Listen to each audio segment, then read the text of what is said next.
Machiegni pautuke nyasi mar mashujaa mane obagi kaunti ma Kericho.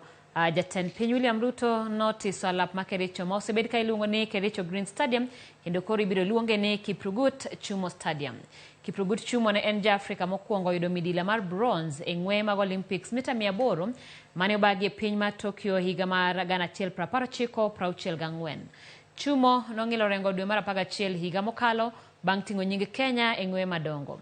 Alap ma koro ibiro tisi ni Kiprugut Chumo osebed ka itimo ne gedo manyien ka en alap ma osebedo ka itiyogo gi klab mar Zoo Kericho e tuke mag adhula.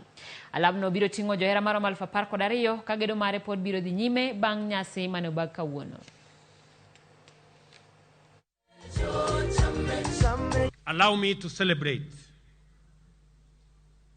Kiprugut Chumo, the first Kenyan to win an Olympic medal, the first to win an Olympic medal by renaming this Kericho Green Stadium after him.